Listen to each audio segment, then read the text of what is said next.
Olá, meus nobres, e espero que todos estejam bem. Hoje a gente vai dar início e continuidade ao que a gente vai trabalhar na disciplina de Educação Física. Por quê? Na primeira aula, eu trabalhei com vocês, de forma geral, a importância da educação física na escola, o conceito de cultura corporal e cultura corporal do movimento, bem como as práticas corporais que a gente vai abordar ao longo do ano letivo. Começando hoje, propriamente dito, o estudo sobre brincadeiras e jogos, com o tema de jogos de forma contextualizada, certo? Antes de mais nada, a gente tem que entender que o jogo ele se liga muito à nossa vida. A gente não para pensar sobre isso, mas o jogo ele é uma prática inerente à vida do ser humano, desde os tempos de criança evoluindo a partir das brincadeiras. E a gente tem que se perguntar, desde quando nos tornamos seres que jogam? A gente vai responder essa pergunta nesta aula. Para responder essa pergunta, a gente tem que voltar um pouquinho no tempo e entender o jogo através da história humana. Por quê? A história dos jogos ela se inicia junto com a história humana, junto com a história do homem e da mulher, assim como outras práticas corporais, lá nos tempos pré-históricos. A partir do domínio dos elementos naturais, controle do fogo, represamento e direcionamento da água e trato da terra, o ser humano também mudou o seu perfil, o perfil das práticas de lazer, certo? E aí passou a incorporar competições, aumentar a importância das regras e dar mais valor aos elementos morais e culturais destas práticas. E aí isso aí já é numa história recente, beleza?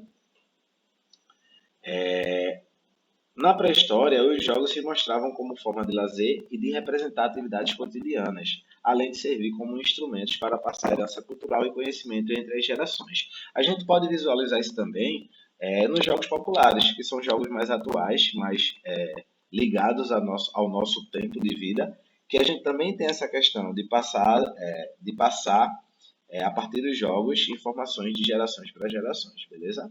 Na Idade Média, a gente tem um período obscuro, seja para as práticas corporais, seja para a ciência, seja para a arte, que a igreja proíbe a prática dos jogos, assim como outras práticas corporais, tanto na escola como na sociedade, beleza?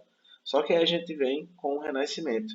A gente tem um retorno da produção artística, científica e cultural, e com isso a gente também tem o retorno da realização das práticas corporais, seja na sociedade, seja na escola.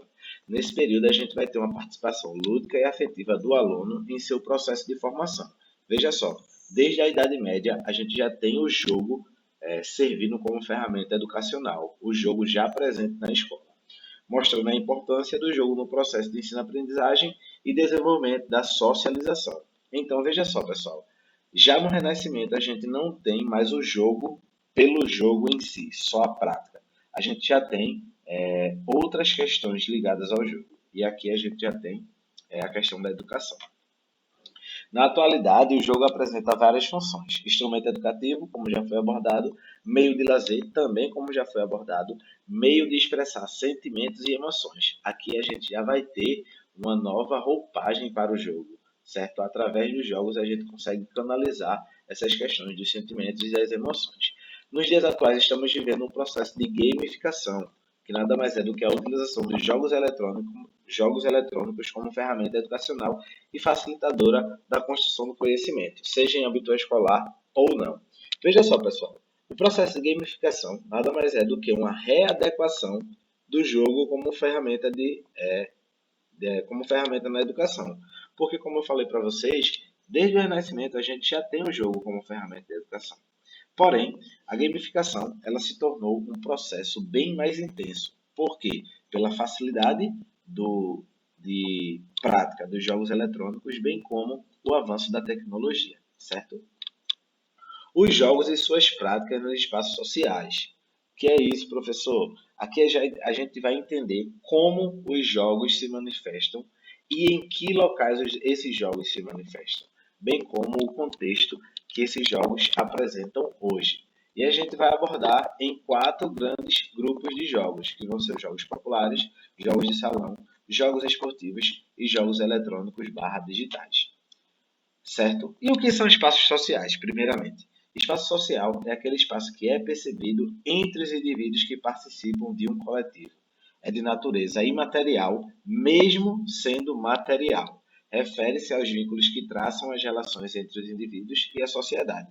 Professor, por que o senhor fala imaterial e material ao mesmo tempo? Porque, veja só, se eu tiver uma quadra, certo? Dentro de uma comunidade. Mas a comunidade ela não se apodera daquela quadra, ela não sente que aquela quadra lhe pertence, ela não dá sentido à existência daquela quadra, passa a ser só um espaço como outro qualquer e não um espaço social. Por isso, de natureza imaterial, mesmo sendo um espaço físico, o sentimento de pertencimento àquele espaço é de natureza imaterial, beleza? São espaços pertencentes a um grupo de pessoas que constroem práticas corporais e sociais nesses espaços, bem como compartilham um sentimento identitário, como eu já falei, para com este espaço. A prática do jogo nesses locais só intensifica esse processo, como a própria socialização.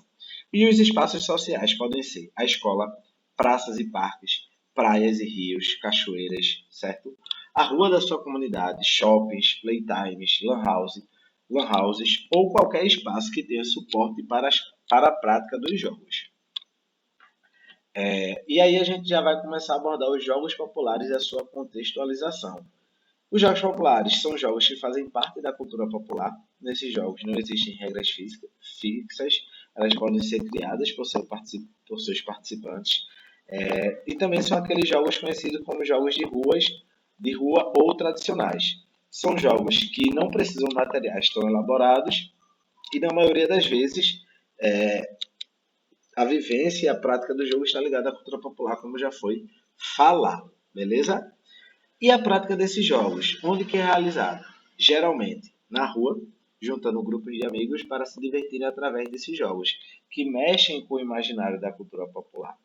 Porém, com o avanço da tecnologia, bem como com a urbanização das cidades de uma maneira desenfreada, os jogos populares têm perdido espaço na vida das crianças e dos adolescentes da nossa geração. Porém, esses jogos eles não vão ter seu fim decretado agora, porque esses jogos são constantemente resgatados e praticados dentro do ambiente escolar, com estudo sobre sua importância e riqueza social e cultural, certo? Os jogos de salão são jogos que necessitam de menos energia por parte da pouca movimentação corporal. Os jogos de salão são caracterizados pela utilização do raciocínio lógico e de estratégias minuciosas. E também são jogos que são praticados em ambientes fechados, certo? Justamente por serem praticados em ambientes fechados e ambientes pequenos, os jogos têm a sua prática favorecida, beleza? Geralmente são praticados em momentos de descanso entre uma atividade e outra, seja na escola, no horário do recreio, seja em alguma empresa, como um momento de aliviar o estresse da rotina do trabalho, seja em clubes e salões diversos como forma de entretenimento geral. São jogos que têm prática constante em nossa sociedade, mas não necessariamente intensa. Por que eu falo sobre isso? Porque não é todo dia que você vê as pessoas jogando jogos de salão, mas você constantemente vê alguém jogando algum jogo de salão.